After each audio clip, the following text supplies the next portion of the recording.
Right. Next up is physical and chemical changes. So in chemistry, what we often do is change things.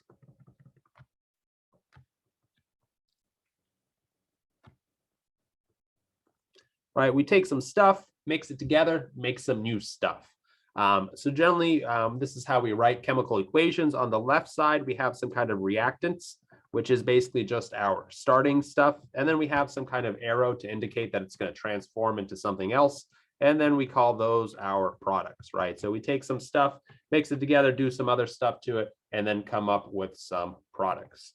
So we can classify the changes as well, just like we can classify the stuff, right? So in terms of changes, there's two main classifications. The first is physical changes. And then the second is chemical changes. So in a physical change, there's no change in chemical composition.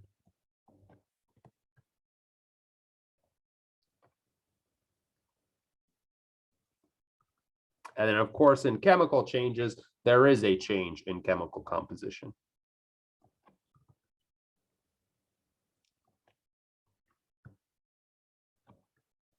This definition is not totally right, because you could have the same chemical composition, but change the arrangement or change the bonding, and it is different, but we're just going to go with composition for now. So let's go ahead and take a look at some reactions and then classify them as physical or chemical changes.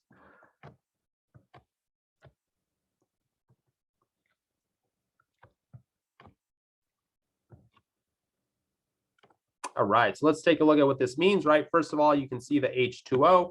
In your mind, that you should be thinking kind of water there, right?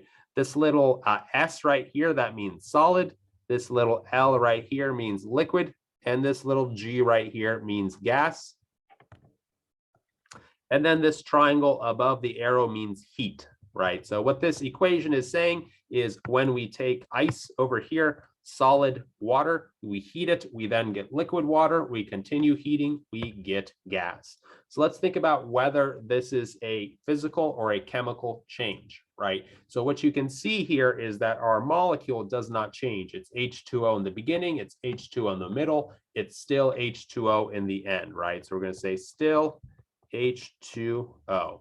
And since it didn't change the chemical composition, this must be a physical change. So if you don't change that chemical composition, it's a physical change, right? Other examples include filtering. So separating a solid and a liquid, similar to how when you make coffee. Another one is distillation. Distillation is basically when you boil off a liquid. So again, just a phase change. So phase changes are physical changes, not chemical changes, because the molecule itself does not change. In terms of chemical changes, we can take a look at different examples. So one good example is combustion. In this case, we're going to talk about propane, but all combustions are chemical changes. So in this chemical equation, we have C3H8 plus 5 O2s goes to 3 CO2s plus 4 H2Os. And we'll learn all about this kind of typesetting and all this stuff later on. Right now, we're just focused on what's changing. So this right here is propane. You obviously don't need to memorize anything. This here is oxygen. This right here is carbon dioxide.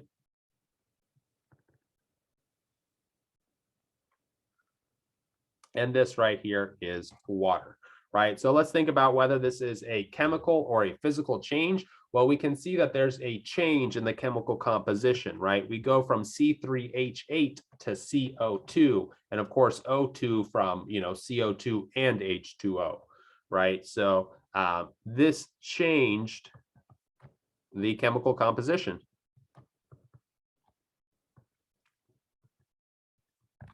And since it changed the chemical composition, this would then be classified as a chemical change. Some other examples of chemical changes are rusting. So when metal rusts, that's actually a chemical change. So for example, when iron rusts, we take some solid iron. Iron is Fe.